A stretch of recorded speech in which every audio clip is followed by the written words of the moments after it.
விஜய் அவர்கள் வந்து அஜித் குமார் அவர் வீட்டுக்கு போனாரு திருபுவனத்துக்கு, எப்படி பாக்குறீங்க? அது வந்து ரொம்ப நடிப்பா பாக்குறோம், நடிப்பு அரசியல தான் பாக்குறோம். ஏன்னா மாவட்ட செயலாளர், அவங்க மாவட்ட செயலாளர் ரொம்ப கூட இருந்தவன், அவர் இறந்துட்டாரு. ஆனா அது இறந்து சாவுக்கு போகாம ஷூட்டிங் போனவர் இவரு. இப்ப ஏன் போனாரு? எல்லா அரசியல்வாதிகளும் முன்னாடியே போயிட்டாங்க. எல்லாரும் சொல்லிருப்பாங்க, தலைவா வந்துரு, தலைவா வந்துரு, தலைவா நீ வீட்டை விட்டு வெளியே வர மாட்டேன்னு சொல்றாங்க, தலைவா தயவு செய்து ஒரே ஒரு வாட்டி வந்துரு தலைவா, எல்லாம் எங்களை போட்டு கலாய்ப்பாங்க தலைவா, கெஞ்சி கூப்பிட்டு வச்சிருக்காங்க. அப்படிதானே பார்க்க முடியும். இல்ல இப்போ இவரு இப்ப இந்த டெத்துக்கு போனாரு. நான் தாவேக்காவை பார்த்து ஒரே ஒரு கேள்வி கேட்கிறேன், விஜய் சாரை பார்த்து ஒரே ஒரு கேள்வி கேட்கிறேன். உங்க மாநாடு ஃபர்ஸ்ட் மாநாடு நடத்துனீங்களே, அந்த மாநாட்டுக்கு வர வழியில கிட்டத்தட்ட 6 பேரோ 8 பேரோ செத்து போனாங்க. அந்த 6 பேர் 8 பேர் யாரா ஒருத்தர் வீட்டுக்கு போன் போட்டு நீங்க பேசுனீங்களா, இல்ல ஒருத்தர் வீட போய் பாத்தீங்களா? யாரையும் கண்டுக்கல. இத்தனைக்கும் உங்களோட ரசிகர்கள் அவங்களே கண்டுக்கல. நீங்க ஏன் கண்டுக்கல? போனா ஐயோ நம்ம மீட்டிங்ல செத்தனால எல்லாரும் நம்மள குத்தம் சொல்றாங்களோ, அது தப்பாயிடுமோ அப்படின்னு பயந்துகிட்டு ஒருத்தர் வீட்லயும் போய் பார்க்காத இந்த விஜய் இன்னைக்கு இந்த திருப்புவனம் போய் பார்த்திருக்கிறாருன்னா ஏன்? அரசியல் ஸ்டண்ட் பண்றாராம். ஐயோ நம்ம வீட்லயே இருக்கிறோம் பாதி பேர் சொல்லுவான், இப்ப போனாதான் நம்ம கொஞ்சம் ஓட்ட அள்ள முடியும் அப்படின்ட்டு போயிட்டு ஒரு குத்தம் சொல்லுறதுக்காக தான் போய் பார்த்திருக்காரு. ஆனா அங்க போகும்போதும் செல்ஃபி மோகம் நம்மள விட்டுச்சா? செல்ஃபி எடுத்தாரு, பார்த்தேன். செல்ஃபி எடுக்கலாமாங்க? ஒரு டெத் வீட்ல போயிட்டு செல்ஃபி எடுத்து அந்த போட்டோஸ் வேற வெளியில வருது. இதெல்லாம் கேவலமான விஷயமா இல்லையாங்க? எங்க தமிழ்நாடே வந்து கொந்தளிச்சு போயிருக்கு. இன்னொன்னு சொல்றேன், அந்த டெத்தை யாருமே நியாயப்படுத்தவில்லை, விரும்பவும் மாட்டாங்க. சிஎம்ஏ என்ன பண்ணிருக்காரு? சிஎம்ஏ வந்து அந்த ஃபேமிலிக்கு போன் போட்டு மன்னிப்பு கேட்டிருக்காருங்க. எந்த சிஎம் இது வரைக்கும் மன்னிப்பு கேட்டிருக்காரு? நீங்க சொல்லுங்க. ஏங்க ஆமாங்க, வீட்டுக்கு போன் போட்டு தப்பு நடந்துருச்சு, மன்னிச்சிருங்க, நாங்க உரிய நடவடிக்கை எடுக்கிறோம், கவலைப்படாதீங்க, உங்க குடும்பத்தோட நான் இருப்பேன் அப்படின்னு சொல்லி இருக்கிறவர் தான் இந்த சிஎம். ஆனா 2020 சாத்தான்குளம் பிரச்சனை நடந்துச்சு. 2 பேர் அப்பா பையனை போட்டு அடிச்சே சாவடிச்சாங்க. அப்போத்தி சீஃப் மினிஸ்டர் எடப்பாடி பழனிசாமி என்ன தெரியுமா சொன்னாரு? போஸ்ட்மார்ட்டம் ரிப்போர்ட் அப்புறமா நெஞ்சுவலி எப்படி சொன்னாரு? நெஞ்சு வலியில தான் சொன்னேன். அது மாதிரி பயந்துக்குன்னு இங்க ஒன்னும் சீஃப் மினிஸ்டர் வந்து பொய் சொல்லிட்டு இல்ல, என்னென்ன ஆக்ஷன் எடுக்கணுமோ அதை எடுத்துட்டு போன் போட்டு மன்னிப்பும் கேட்டிருக்காரு. இதுதான் இப்போத்தி சிஎம்ஏ. யாரையும் வந்து இவங்க தான் குத்தம் செஞ்சாங்க அப்படின்ட்டு தள்ளி விட்டு போறவர் கிடையாது இந்த சிஎம். உடனே சொல்லுவானுங்க, அவங்க ஆட்சியில தானே நடந்துச்சு, அவங்க தானே. ஆமா நடந்துருச்சு, எஸ் ஹேப்பன்ட்னு ஒத்துக்கிறாங்களே, அதுக்கே ஒரு தைரியம் வேணும். நேர்ல போறது போவாது, அவங்க மினிஸ்டர் அனுப்புவாங்க. ஏங்க விஜய்ன்றது வந்து ஒன் மேன் ஆர்மி, அங்க வேற யாரும் கிடையாது. அவரு நடிப்பு அரசியல் பண்ணி ஆகணும், அதனால விஜய் நேரடியா போவாரு. இங்க சிஎம்க்கு நடிக்கணும், அரசியல் பண்ணணும்னு ஒன்னும் ஆசை கிடையாது. அந்த ஏரியால மினிஸ்டர் இருக்காரு, அந்த மினிஸ்டர் அனுப்பி இருக்காரு. அந்த வீட்டுல இப்போ அவங்க வந்து பாத்தீங்கன்னா தமிழ்நாடு கவர்மெண்ட் பாத்தீங்கன்னா அவங்களுக்கு வந்து வீடு மனை இலவச பட்டா வழங்கியிருக்காங்க. அந்த தம்பிக்கு வந்து வேலை வழங்கியிருக்காங்க. உங்களுக்கு என்ன வேணும் சொல்லுங்க, நாங்க செஞ்சு தரோம்னு சொல்றாங்க. இதை எப்படி தெரியுமா இப்ப சொல்லுவானுங்க? உங்களுக்குன்னா செத்து போயிட்டா இது மாதிரி வீடு மனை பட்டா கொடுத்துருவீங்க, அது அந்த உயிருக்கு ஈடு ஆகிடுமா, அப்படி ஆகிடுமா, இப்படி ஆகிடுமான்னு. அப்படிக்காக தரல. ஏன் ஒரு உதவி ஒரு அரசாங்கம் செய்யுதுன்னா, அந்த தம்பிக்கு 27 வயசு தான் ஆகுது. 27 வயசுல இருக்கிற ஒரு வாலிபன் அவன் குடும்பத்துக்கு என்னென்னலாம் செஞ்சிருப்பானோ, அவன் இல்லாத நேரத்துல அதை நம்ம செய்யணும் அப்படின்ட்டு செய்யறதுதான் ஒரு அரசாங்கம். Yes, accident happens, mistake happens, அதை ஏத்துக்கிறது தான் ஒரு கவர்மெண்ட். அந்த கவர்மெண்ட் தான் இந்த கவர்மெண்ட். ஒன்னும் நாங்க செய்யல. எங்களுக்கும் இதுக்கும் தூத்துக்குடியில 12 பேரோ 13 பேரோ சுட்டு கொண்டாங்க. அப்ப எங்க எடப்பாடி பழனிசாமி என்ன தெரியுமா சொன்னாரு? யாரும் சொல்லாதது டிவில பாத்தங்க, எனக்கே தெரியாதுங்க. இப்படி கை வச்சு டிவில பார்த்தேன். டிவில பார்த்துதாங்க நான் தெரிஞ்சுக்கினேன். எடப்பாடி பழனிசாமி அப்ப சொன்னாரு, மக்களை கொண்டுகாருங்க. நான் ஒண்ணே கேக்குறேன், அப்போ யாருன்னா ஒரு கேள்வி கேட்டீங்களா? எங்க இருந்தாரு விஜய்லாம்? விஜய் எங்க இருந்தாரு? எங்க அண்ணன் சீமான் என்ன தெரியுமா சொன்னாரு? ஒரு ஸ்டெப் மேல போயிட்டு, நான் ஐயாக்கு போன் போட்டேன், அப்ப அவர் சொன்னாரு, ஆமாப்பா நானே டிவில பார்த்துதான் தெரிஞ்சுக்கினேன். அது என்ன செய்யறது, அவரே டிவில தான் பார்த்து தெரிஞ்சிருக்காரு. இவன் பேசுறதெல்லாம் கேட்டுக்கிட்டு இன்னைக்கு கேள்வி வேற கேக்குறீங்க. டிஎம் கிட்ட போது மட்டும் பொங்கின்னு வருவானுங்க. அதிமுக 12 பேரை சாவச்சாங்க. எங்க போயிருந்தீங்க அப்போ? ஆமா டிவில பார்த்துதான் அவர் தெரிஞ்சிருப்பாருன்னு கேவலமா அவரு ஒரு பொய் சொல்லுறத நீங்களும் சப்போர்ட்டுக்கு அண்ணீங்களே. ஏன் விஜய் சாத்தான்குளம் எங்கப்பா போயிருந்தாரு? என்ன படம் நடிச்சிருந்தாரு? அப்போ ஏதோ மாஸ்டோ பீஸ்டோ ஏதோ நடிச்சிருந்தாரு போல. அவரும் அங்க கொலைதான் பண்ணிட்டு இருந்தாரு. ஏன் அப்பெல்லாம் வந்து மனுஷ உயிரா தெரியலையோ? அரசியலுக்கு வந்தனால மட்டும் ஏஞ்சி ஒருத்தன் பொங்கிட்டு வரக்கூடாது, ஸ்டண்ட் பண்ணிக்கிட்டு. இயற்கையா இருக்கணும், அந்த உதவும் மனப்பான்மைன்றது இயற்கையா இருக்கணும். போய் 2 லட்சத்தை குத்துட்டு வர 250 கோடி சம்பாதிக்கிற குத்துட்டு வர வேண்டியதானே? யாருப்பா வந்து சிபிஐக்கு வந்து மாத்துனது? யாருக்கு தைரியம்? நான் ஒண்ணே சொல்றேன், இதுக்கு மேல என்ன செய்யணும்? என்ன பண்ணணும்? ஒரு இப்ப என்னன்னா, நீதி கேட்டு வேற போராடுவாங்க. இப்போ நீதி கேட்டா நீதி கேட்டு என்னன்னு போராடு, அதுதான் எனக்கே தெரியல. இப்போ போராட நேரத்துக்கு என்னன்னு கேட்டு போராடுவீங்க நீங்க சொல்லுங்க. இப்போ டிவிகே கட்சியில இருந்து கோர்ட்டுக்கு போயிருக்காங்க. எங்களுக்கு வந்து ஆர்ப்பாட்டம் பண்றதுக்கு வந்து அனுமதி வேணும். எதுக்கு ஆர்ப்பாட்டம்? கோர்ட்டே வந்து என்ன தெரியுமா சொல்லிருக்கு, தலைமையில கொட்டி வீட்டுக்கு போங்கன்னு சொல்லிருக்கு. ஆர்ப்பாட்டம் இப்ப ஏன் பண்ணணும்? போய் மனைவியை ஒழுங்கா பாத்துக்கோங்க, குடும்பத்தை கவனிங்க, போக்சோ வழக்குல ஈடுபடாதீங்க அப்படின்னு விழிப்புணர்வை ஏற்படுத்துங்க. எது கோர்ட்டு சொல்லுது. அது நான் கோர்ட்டுக்கு ஒன்னே ஒரு ரிக்வெஸ்ட், ஃபர்ஸ்ட் மனைவியோட இருங்க அப்படின்னு சொல்லிட்டு சொல்லுங்க அப்படின்னு சொல்லணும். அப்பா அம்மா மனைவியோட இருந்தா தானே மனைவியை நல்லா பாத்துக்க முடியும். இவங்கெல்லாம் என்னன்னா போராட்டம் பண்ண போறாங்களா? எதுக்கு போராட்டம் பண்ண? ஆர்ப்பாட்டம் என்ன ஆர்ப்பாட்டம்? இப்போ ஆர்ப்பாட்டத்துல என்னன்னு கோரிக்கை வைப்பீங்க? சிபிஐக்கு மாத்தணும். ஐயோ அதுவும் மாத்தியாச்சு. இப்ப என்ன கோரிக்கை? அதுவும் கொடுத்தாச்சு. ஆட்சியை கலைக்கணுங்க, அவ்வளவுதான். ஆட்சியை கலைக்கணும், அவ்வளவுதான். நான் சொல்லிட்டு ஆட்சி நான் ஆர்ப்பாட்டத்துல என்னங்க நீதி வேணும்? என்ன நீதி வேணும்? என்ன பண்ணல உங்களுக்கு? இப்ப என்ன பண்ணல? ஒருத்தர் இறந்து போயிட்டாரு, ஆக்சிடென்ட் நடந்துருச்சு, உடனே என்ன பண்றாங்க? எஃப்ஐஆர் போடுறாங்க. எஃப்ஐஆர் போட்ட உடனே கொலை கேஸ் எல்லாம் மாத்த முடியாது. போஸ்ட்மார்ட்டம் ரிப்போர்ட் வரைக்கும் வெயிட் பண்ணணும். போஸ்ட்மார்ட்டத்துல எஸ் கொலை நடந்திருக்க வாய்ப்பு இருக்கு, இத்தனை காயங்கள் இருக்குன்னு சொன்னாதான் கொலை வழக்கா மாத்த முடியும். அதனால எஃப்ஐஆர் போஸ்ட்மார்ட்டம் ரிப்போர்ட் வந்த உடனே கொலை வழக்கா மாத்திட்டாங்க. கொலை வழக்கா மாத்தின உடனே இவ்வளவு போலீஸ் அதிகாரிகள் ஈடுபட்டு இருக்காங்கன்னு தெரிஞ்ச உடனே எல்லாரும் சஸ்பெண்ட் பண்ணி ரிமாண்ட் பண்றாங்க. டிஎஸ்பி முதல் கொண்டு சஸ்பெண்ட் பண்றாங்க. அடுத்தது இது நம்ம போலீஸ் கிட்ட இருந்தா நார்மலா விசாரணை நடக்காது. அந்த குடும்பத்துக்கு உரிய நிதியை நம்ம பெற்று தரணும், நீதி வழங்கணும் அவங்களுக்கு அப்படின்றதுக்காக என்ன பண்றாங்க? சிபிஐக்கு மாத்துறாங்க. உடனே மாத்துறாரு. யார் மாத்துறா? சிஎம். நீங்களாம் கேட்டா மாத்துனாங்க, அவரா மாத்துறாரு. இதுதான் இப்பத்தி இருக்கிற சிஎம். ஏன்னா அந்த குடும்பத்துக்கு உரிய நீதி வேணும், தப்பு பண்ண யாரும் தப்பிக்க கூடாது அப்படின்ட்டு சிபிஐக்கு அவரே மாத்துறாரு. இது எவ்வளவு ஒரு கவர்மெண்ட்டுக்கு எவ்வளவு அசிங்கம் தெரியுமா? இது உடனே பண்ணிப்பா. சிபிஐக்கு மாத்துனது எவ்வளவு அசிங்கம் தெரியுமா? அது எப்படி தெரியுமா? அவராவே சொல்லிக்கிறாரு, எஸ் எங்க போலீஸ் டிபார்ட்மெண்ட் மேல எனக்கு டவுட்டா இருக்கு, நீங்க வந்து பாருங்க. இதுதான் இப்போத்தி சிஎம். ஏன் இத பண்றாரு? நீதி அந்த குடும்பத்துக்கு வழங்கணும். குற்றம் செய்தவர்கள் அனைவரும் யாரா இருந்தாலும் தண்டிக்கப்படணும் தான் சிபிஐக்கு போடுறாங்க. இப்ப நீங்க என்னன்னு போராட போறீங்க? இல்ல எனக்கு வந்து சீக்கிரம் முடிக்கணும். எல்லாமே 2 மணி நேரம் 2.5 நீ 2 ஹவர்ல எப்படியா முடியும்? 2.25 3 மணி நேரம் இன்ட்ரோல. விஜய் கட்சியில இருக்கிறவங்களுக்கு எல்லாம் எப்படின்னா எல்லாமே படம் மாதிரி 2 ஹவர்ல முடிக்கணும். Maximum 3 hour. மர்டர் பண்ணியாச்சா அவனை தூக்கி உடனே ஜெயில்ல போட்டுடணும். ரேப் பண்ணியாச்சா தூக்கி உடனே ஜெயில்ல போட்டுடணும். இதெல்லாம் எப்ப தெரியுமா நடக்கும்? உங்க விஜய் சிஎம் ஆவார்ல அப்ப நடக்கும். அவர் வந்த உடனே 2 ஹவரா 3 ஹவராப்பா? இப்பெல்லாம் படம் 3 ஹவர் ஆயிடுது. அதுதான் எல்லாமே சேர்த்து 3 மணி நேரம். 3 ஹவர்ல அவரு முடிப்பாருங்க. சோசியல் மீடியாலயே இன்ஸ்டாகிராம் ரீல்ஸ் போட்டு முடிச்சிடுவாரு. ஏன்னா தமிழன் படம் பாத்தீங்களா, அதுல வந்து உடனடியே எல்லாம் பண்ணுவாரு. அதே மாதிரி பண்ணுங்க. விஜய் ரசிகர்லாம் கேட்க கேள்வி அப்படி தமிழன் படத்துல எப்படி உடனடியே வாங்கி கொடுத்தாரு, அது மாதிரி ஏன் வாங்கி கொடுக்க மாட்டேன்னு கேக்குறாங்க. கரெக்டானு கேக்குறாங்க. என்ன ரீல்ஸ் வெறியும் ரீல்ஸ்க்கான கட்சி வேற என்ன இருக்கு? ஒரு நீதி கேக்குறீங்கன்னா என்ன வேணும்? இப்போ ஆர்ப்பாட்டம் பண்றீங்கன்னா என்ன ஆர்ப்பாட்டம் பண்ண போறீங்க?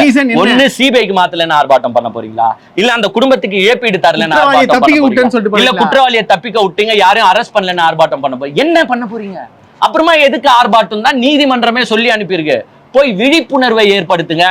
ஆர்ப்பாட்டம்ன்றது தேவையில்ல, விழிப்புணர்வு ஃபர்ஸ்ட் விஜய் கட்சிக்காரங்களுக்கு, அவங்க கட்சியில இருக்கிறவங்களுக்கு ஃபர்ஸ்ட் விழிப்புணர்வை ஏற்படுத்துங்க.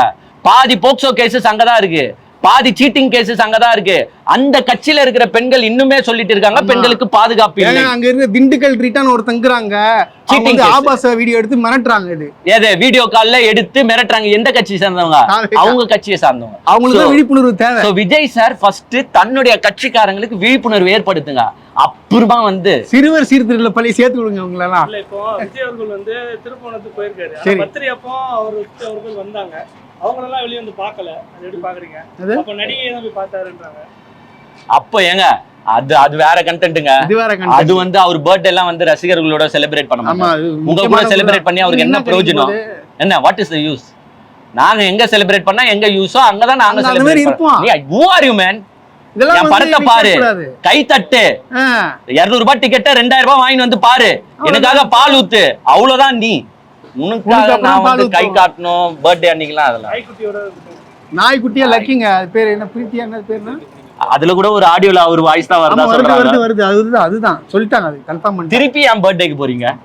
பர்த்டேக்கு அதெல்லாம் முடிச்சிங்க. ஜூனியரா முடிஞ்சிச்சு. அங்க வந்து பண்றது அவங்க ஃப்ரெண்ட்ஸ பார்க்கல, கட்சிக்காரங்களை பார்க்கல. இது அரசியலுங்க. இது அதுதான் பாலிடிக்ஸ். அதெல்லாம் பாலிடிக்ஸ். இது நடிக்கணும்ல. ஏங்க சினிமா விட நாளைக்கு நல்லா நடிச்சாருங்க. சூப்பரா நடிச்சாரு. உண்மையில தத்ரூபமா நடிச்சாரு. அருமையா நடிச்சாரு. துல்லாதமானவன் துள்ளும் விஜய் பார்த்தோம். ஏங்க போய் பாக்குறது தப்பு கிடையாதுங்க. எல்லாருமே போய் பார்க்கலாம், தப்பு கிடையாது. அதை இவனுங்க இவனுங்க ஏற்கனவே தெரியும்ல, சோசியல் மீடியா இவனுங்க ரீல்ஸ் ஃபயர் விடுறவனுங்க தான். அதுல போட்டு என்னமோ அப்படி பொங்க விடுறானுங்க, இப்படி பொங்க விடுறானுங்க. அதுதான் தப்பு. இதுக்கப்புறம் திமுக நாங்க தான் ஆக்சுவலா வந்து பாத்தீங்கன்னா இவங்கள ஃபாலோ பண்ணது 2 மில்லியன்ஸோ 3 மில்லியன்ஸோ ஏதோ ஒண்ணு போட்டிருக்காங்கன்னு நினைக்கிறேன் ஜாஸ்தியா. அதுல வந்து ஒருத்தர் ஒரு ஐடி தான் வச்சுக்கணும்னு இன்ஸ்டாகிராம் கொஞ்சம் இது பண்ணிச்சுன்னு வச்சுக்கோ, இது மொத்தத்துல 10,000 வந்து லைக்ஸ் கூட வராது. ஏன்னா ஒருத்தனும் 10 ஃபேக் ஐடி வச்சுன்னு இருக்கான். 10 கூட இல்ல, 20 ஃபேக் ஐடி வச்சுன்னு இருக்கானா. என்ன செய்யறது? இப்படிதான் வந்து அரசியல் பண்றாங்க, தவிர்த்து வேற எதுவுமே கிடையாது. ஒரு போதை கைப்பா, போதை கைன்னா போதைதான் இருப்பாரு. நீ என்ன பேசிட்டு இருக்க? அண்ணனுக்கு போதை இல்லாம இருக்க முடியாது, போதை அண்ணன் விட்டு போவாது, அவ்வளவுதான் முடிஞ்சு போச்சு. அண்ணன் உங்களை கல்லு குடிக்க சொல்லிட்டு அண்ணன் ஃபாரின் சரக்கு அடிப்பாரு. ஏன்னா கல் இங்க இருந்து என்ன சரக்கு கிடையாது, திடீர்னு ஏதோ வந்து ரெமி மார்டின் அந்த மாதிரி ஃபாரின் சரக்கு தான் அடிப்பாரு. ஆனா என்ன தரமாட்டானுன்னா வீரன் சரக்கு தானே தரானுங்க.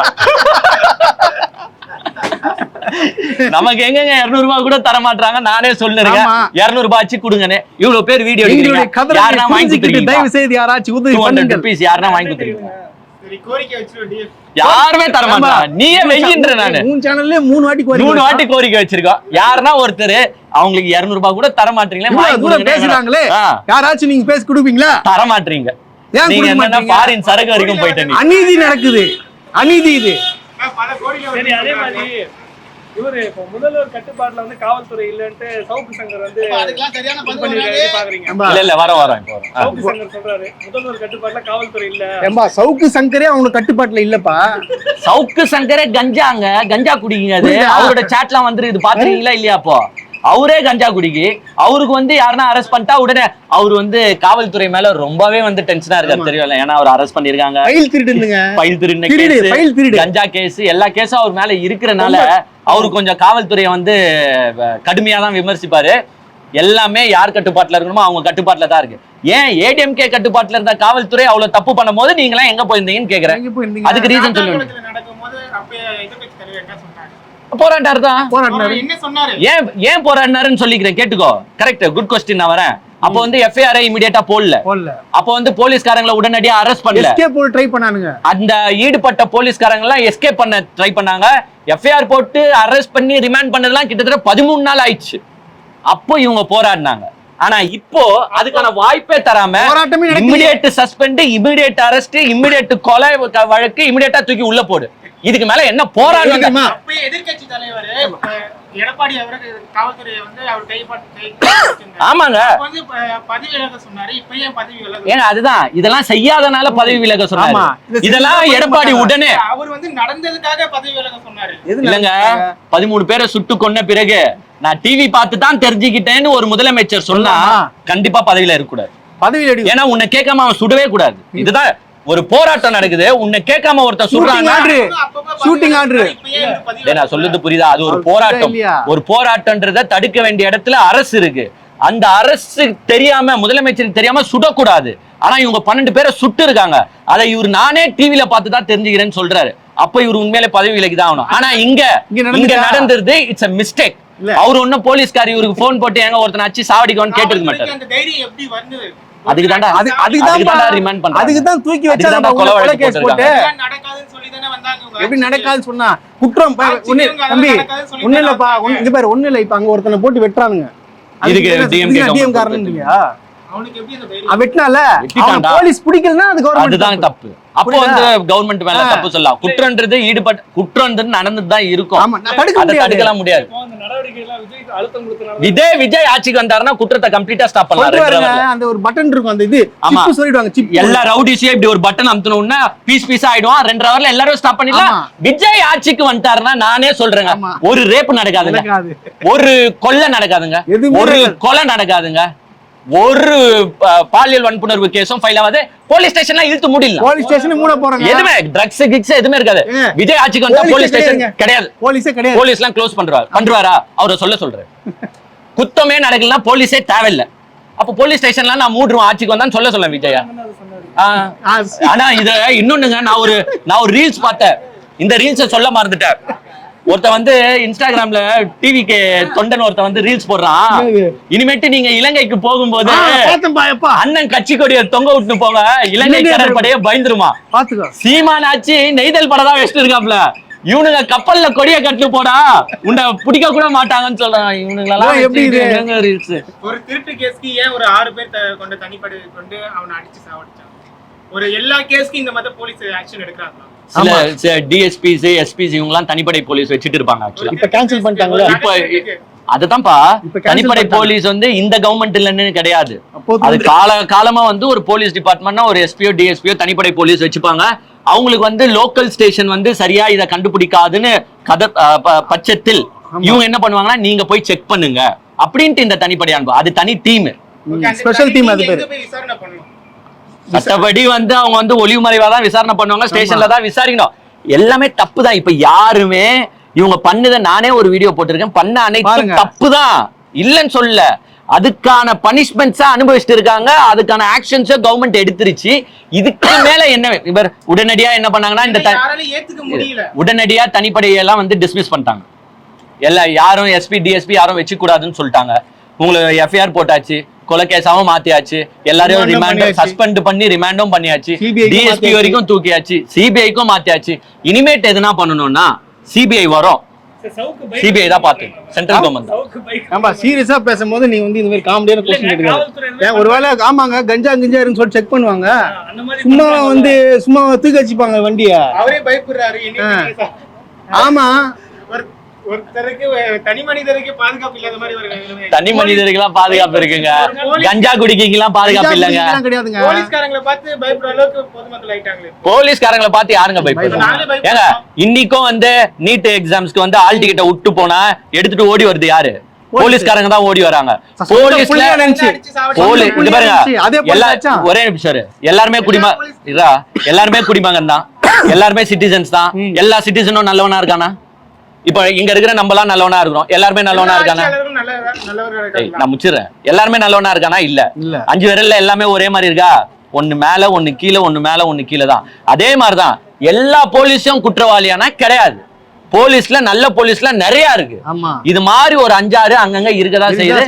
அந்த 5-6 தூக்குனாலே போதும் போலீஸ் டிபார்ட்மெண்ட். நான் என்ன சொல்றேன்னா, ஒருத்தர் செஞ்ச தப்ப என்டையர் டிபார்ட்மெண்ட் பண்ணிச்சுன்னு சொல்ல முடியாது. ஏன் இன்னைக்கு ஆல் டிக்கெட்டுக்கு ஓடி போச்சு? இன்னைக்கு சில பேர் வந்து ஹெல்மெட்ஸ் இல்லாம போனா ஃபைன் போடுற போலீஸும் இருக்கு, டார்ச்சர் பண்ற போலீஸ் இருக்கு. சில போலீஸ் அட்வைஸ் பண்ணி அனுப்புது, சில போலீஸ் ஹெல்மெட் வாங்கி கொடுத்து அனுப்புது. அந்த போலீஸையும் நம்ம பாராட்டணும். ஒருத்தர் பண்ற தப்பால ஒட்டுமொத்தத்தையும் நம்ம தப்பு சொல்லக்கூடாது. இன்னைக்கு ஒருத்தன் கொலை பண்றான், நம்ம எல்லாரையும் சேர்த்து தப்பு சொன்னா நீ ஏத்துப்பியா? மனுஷன் கொலை பண்றான், அப்ப நம்மளும் கொலை பண்ண முடியாதுல. அதே மாதிரிதான் ஒருத்தங்க பண்ற தப்பு என்டையர் பண்றாங்கன்னா முடியாது. அவ்வளவுதான். அங்க இருக்க பொதுமக்கள் ஒருத்தவங்க கேட்டாங்க இந்த கேள்வியை, அரசியல்வாதி அவங்க அவ்வளவு கோடி அடிக்கிறான், அவனை எதுவும் பண்ண மாட்டாங்க, ஒரு நகை திருட்டு அவன் நகை திருநாவே திருட்டும், எதுக்கு இந்த அளவுக்கு பண்ண? தப்புதான். அது லாஜிக்கலி வந்து அரசியல்வாதிங்க அவ்வளவு கோடி கோடியே சரி, எந்த அரசியல்வாதி எந்த கோடி அனுப்புறான்னு சொன்னா அந்த மாதிரி வழக்கு பதிவு பண்ணி பண்ணுவாங்க. 300 கோடி 400 கோடி அண்ணாமலையே அவ்வளவு இதை விட்டுருக்காரு. இந்த டிஎம்கே காரங்க வந்து இவ்வளவு ஃபைல்ஸ் விட்டுருக்காரு. அண்ணாமலை ப்ரூவ்ட் ஃபேக்ட் சொல்லு, ப்ரூவ்ட் ஃபேக்ட், ப்ரூவ்ட் ஃபேக்ட் ஒண்ணே ஒண்ணுதான். ப்ரூவ்ட் ஃபேக்ட் ஒண்ணே ஒண்ணு இருடா. ப்ரூவ்ட் ஃபேக்ட் ஒண்ணே ஒண்ணுதான். சொத்து குவிப்பு வழக்குல ஏவன்னா ஒருத்தங்க இருந்தாங்க தெரியுமா? யாரு? தெரியும்ல, அவங்கதான் ப்ரூவ்ட் ஃபேக்ட். கோர்ட்டே நீதிமன்றமே கன்விக்டட்னு அனௌன்ஸ் பண்ணாங்க. ஆனா இங்க யாருமே அனௌன்ஸ் பண்ணிட்டு நீ இந்த வார்த்தைகள் எல்லாம் கேட்டனா நான் வந்து ஏத்துக்கிறேன். ப்ரூவ்ட் ஃபேக்ட் தான் பேசணும். இவங்க போற போகல இவன் 1,76,000 கோடி ஆட்டைய போட்டான், அவன் 1000 கோடி ஆட்டைய போட்டான். அந்த 1,76,000 கோடி லாஸ்ட்ல என்னாச்சு தெரியும்ல? அதுவே போங்கடா வீட்டுக்கு ஒண்ணுமே இல்லடா இங்க supreme court. So proved fact வச்சு பேசுவேன். சவுக்கு சங்கர் பேசுற மாதிரி எல்லாம் நம்ம பேசக்கூடாது. இது வந்து ஆக்சுவலா ரோஸ்ட் பிரதர்ஸ் இருக்குது, நியாயமா பேச. நாங்க வந்து வர்ச்சுவல் வாரியர்ஸ். ஆமா, அவருடைய நாங்க வந்து டீசென்ட்டா டிக்னிஃபைடா நாங்க பேசுவோம். நாங்க வந்து வர்ச்சுவல் வாரியர்ஸ்லயே பாத்துக்கோ. நீ முன்னோன்னு சொல்லிடுற வர்ச்சுவல் வாரியர்ஸ்லயே நல்ல வர்ச்சுவல் வாரியர்ஸ் இருக்கா, கெட்ட வர்ச்சுவல் வாரியர்ஸ் இருக்கா. நாங்க நல்ல வர்ச்சுவல் வாரியர்ஸ், அசிங்கமா பேச மாட்டோம், டீசென்ட்டா பேசுவோம். அது என்ன செய்யுது? கெட்ட வர்ச்சுவல் வாரியர்ஸும் இருக்கதா செய்யுது. அதுக்கு வந்து அசிங்கமா தான் பேச தெரியுது. விஜய் வந்து எங்கேயும் கூட்டணி போ தேவையில்ல, ரோஸ்ட் பிரதர்ஸ் கூட கூட்டணி வைக்க சொல்லு விஜய். உண்மையா சொல்றேன், நீங்க 200 ரூபாய் தர தேவையில்ல, 150 ரூபாய் கொடுங்க போதும்.